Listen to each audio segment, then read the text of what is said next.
Hello friends, welcome back to my new blog. है time हो चुके हैं, लगभग 9 बज चुके हैं।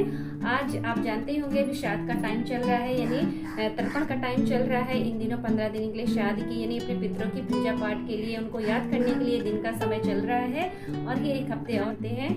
तो आज है अष्टमी तिथि।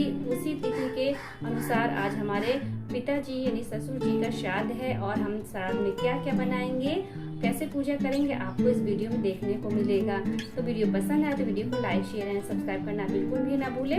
तो वैसे घर के सारे कामों से मैं फ्री हो चुकी हूँ। घर में भी काफ़ी अच्छे से साफ सफाई करी जाती है, बाहर भी अंदर भी, क्योंकि बहुत अच्छे से पूजा पाठ साफ सफाई के जरिए होता है। आप अच्छे से पूजा पाठ करें, उनको याद करें तो पितरों का आशीर्वाद आप पर हमेशा बना रहता है और पितृदोष भी नहीं लगता है। इस प्रकार से ये ग्रह श्राद्ध में बहुत सारी चीजें होती हैं, मगर आपसे जितना बन सके आप उतना पूजा कर सके। तो मैंने घर में पूजा कर ली है। अब चलिए बनाएंगे पूजा पाठ का सामान, मतलब क्या क्या खाने पीने में बनता है उसमें आपको दिखाने वाली हूँ, तो वीडियो में बने रहिए। तो फ्रेंड्स, हम आ गए हैं किचन में। जैसा कि आप देख सकते हैं, मैंने दूध को अच्छे से बॉईल होने के लिए रख दिया है, क्योंकि अब इससे बनेगी खीर। तो दूध को बॉईल होने के लिए रखने के बाद हम देख लेंगे, हमने जो उड़द की दाल को रात में भिगो के रखा था, अब इसको अच्छे से ग्राइंड कर लेंगे, क्योंकि इसके बनते हैं बड़े। तो अच्छे से मैंने एकदम फाइन ग्राइंड कर लिया है। अब इसको कंटिन्यू तक आपको 10 मिनट्स तक फेंटना होगा, ताकि इसमें थोड़ा सा फ्लफी सा हो जाए। आप इसको मेजरमेंट करने के लिए थोड़ा सा पानी में डालें। जब आपका जो है बैटर है ऊपर उठ जाए, मीन्स ये रेडी है आपके बड़े बनाने के लिए, तो इसकी पहचान होती है। तो दूध हमारा रेडी हो चुका है। अब गैस ऑन करके हम खीर की प्रिपरेशन करेंगे। तो खीर की प्रिपरेशन के लिए मैंने चावल लिए थे, जिसको मैंने पहले से भिगो के रख दिया था। इसमें मैंने आलू बॉईल होने के लिए रख दिया था, क्योंकि सब्जियां बनेंगी। अब मैं चलिए आटा लगा लेती हूँ। आटा लगाने के लिए मैंने पूड़ी बनानी है, तो इस वजह से आटा भी लगा के थोड़ा सा रख देंगे, अच्छे से सॉफ्ट हो जाएगी। उसके बाद आप देख सकते हैं कढ़ाई में मैंने चावल को अच्छे से भून लिया है। खीर बनाने के लिए आपको चावल थोड़ा सा इलायची डाल के भून लेंगे, तो उसका काफ़ी अच्छा फ्लेवर आता है। तो फिर भगोने में, जिसमें भी आपको बनाना है कढ़ाई में भगोने में, मैंने इसमें थोड़ा सा दूध डाल लिया है, क्योंकि बहुत ज़्यादा नहीं बनाना था। तो उसमें चावल डाल के धीमे धीमे आंच पे इसको पकने देंगे। बाकी की सारी चीज़ें हम बाद में डालेंगे। अब उसी कढ़ाई में मैंने अब पूड़ी तल लेनी है, क्योंकि पूड़ी और खीर है, सब्जियां हैं, दही बड़े हैं, ये सारी चीज़ें हमारे पितृ पक्ष में यानी श्राद्ध के अष्टमी वाले तिथि के मेरे जो फादर इन लॉ थे, उनके लिए ये सारी चीज़ें बनाई जाती हैं। तो ये सारी चीज़ें बनाने के बाद आप देख सकते हैं पूड़ियाँ मैंने तल ली हैं, बड़े भी ऑलमोस्ट हो चुके हैं, क्योंकि थोड़ा सा लेट भी हो रहा था। और पूजा के लिए हमारे यहाँ छोटी छोटी पूड़ियाँ देसी घी से पहले बनाई जाती है, उसके बाद फिर बड़े बड़े जो बनाए हैं दही बड़े, वो सारी चीज़ें आप बड़े बड़े बना सकते हो। तो इसको 3 बड़े और 6 पूड़ियाँ बनती है, 3 का सेट लगता है। तो आप देख सकते हो 2 पूड़ियाँ और 1 बड़े अच्छे से मैंने बना के रख लिए, जो देसी घी से बनते हैं। और दूसरा अपने लिए पूड़ियाँ वगैरह जो बच्चों के लिए घर में खाने के लिए है, वो चीज़ें आप मैंने मूंगफली के ऑयल से बना लिया है। और उधर खीर पक रहा है, तो ये सारी चीज़ें आप झटपट से कर लो, ताकि लेट ना होने पाए पूजा में।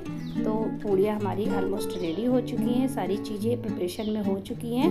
अब सब्जी के लिए प्रिपरेशन कर रहे हैं, जिसमें मैंने बना रखे हैं आलू की सब्जी, जिसको मैंने आलू अच्छे से छील के कट कर लिया था। इसमें थोड़े सा कुछ मसाले वसाले कुछ नहीं डालना होता, थोड़ा सा जीरा, मेथी, मिर्ची, ये सारी चीज़ें बस सिंपल तरीके से बनानी होती है। और बहुत ज़्यादा इसमें तेल मसाला वगैरह का यूज़ नहीं होता है, क्योंकि श्राद्ध में एकदम सात्विक खाना बनता है।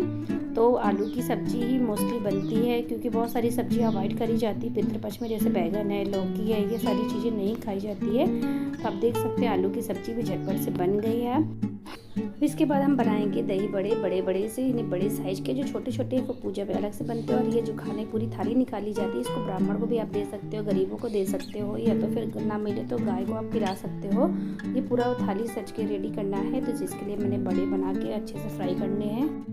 जब तक बड़े हमारे अच्छे से फ्राई हो रहे हैं, हम थाली में निकाल लेते हैं, थाली को सजा लेते हैं। मैंने सब्जियां मैंने निकाल के रख लिए, क्योंकि थोड़ा सा टाइम हो गया है, लगभग 11 बज गए हैं, और इसमें ज़्यादा लेट नहीं करनी है। तो आप देख सकते हैं अच्छा सा कलर आ गया है बड़े का, तो बहुत ज़्यादा डार्क नहीं करना, अदरवाइज इसका टेस्ट खराब हो जाता है। दोनों की फाइटिंग आप जैसा देख सकते हैं। पूजा का सामान बन चुका है, बच्चे स्कूल से आ गए, उनको भी लगी है जोड़ों की भूख, और उसके बाद वो खाने को मांग रहे हैं, लेकिन पूजा हो जाएगी तभी खाने को मिलेगा। वो देखिए आप कैसे लड़ाई हो रही दोनों भाई बहनों में। तो चलिए पूजा में मैंने क्या क्या बनाया आपको दिखा देती हूँ, उसके बाद पूजा करते हैं। तो फ्रेंड, जैसा कि आप देख सकते हैं, पूजा के लिए मैंने गुड़ चावल लिए, जो भोग मैंने बनाया था, और ये 3 अगरबत्ती हैं, सब चीज़ लगती हैं। तो चलिए पूजा करते हैं। तो हम आ गए हैं पूजा स्थान में, यानी घर के बाहर जो मेन डोर होता है वो उसी के कॉर्नर में ही पूजा करी जाती है। अब जैसा कि देख सकते हो, तो इसमें मैंने 3 पत्ते जो लिए, छूल के पत्ते लिए जाते हैं, तो ना मिले तो कोई और भी ले सकते हो, मतलब वही लिया जाता है।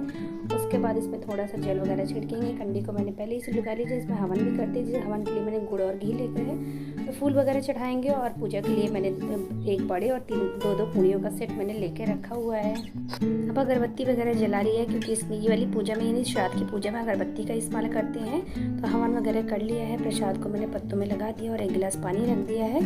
झटपट से पूजा कर लेंगे। जैसा कि आप देख सकते हैं, अपने यहाँ इसी तरह से पूजा करी जाती है, बहुत सिंपल तरीके से, दक्षिण मुख की दिशा में, क्योंकि पितरों की दिशा जो होती है वो दक्षिण मुख की तरफ होती है। तो इसमें 3 बार ही घुमाना है, 3 अगरबत्ती, लेकिन मैंने सारी चीज़ें 3-3 बार ही लेनी है, क्योंकि उनके लिए 3 वाला ही शुभ माना जाता है।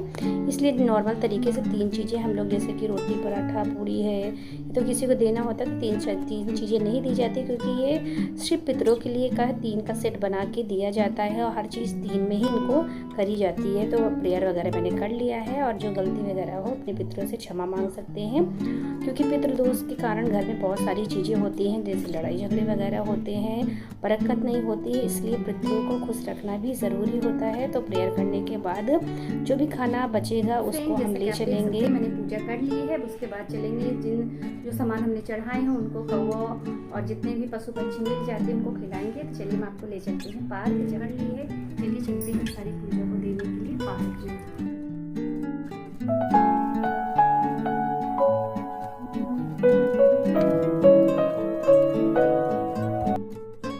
फ्रेंड्स, आप देख सकते हैं मैं पार्क में आ चुकी हूँ। टाइम हो गया लगभग 12:15 हो गए हैं, और आप देख सकते हैं काफ़ी तेज़ धूप है और पूरी सन्नाटा है, कोई भी पशु पक्षी दिख नहीं रहे हैं। तो जनरली जहाँ गिलहरी वगैरह, कौवा वगैरह आते हैं, तो वहाँ मैंने निकाल के रख दी हैं। सारी चीज़ें रखा है पार्क में पशु पक्षियों के लिए। चलिए घर में बनाते हैं बच्चों के देने के लिए। उसके बाद हमारा ये श्राद्ध वाला जो पूजा होती है वो कम्प्लीट हो जाती है। फ्रेंड्स, पार्क में जाके आ चुके हैं।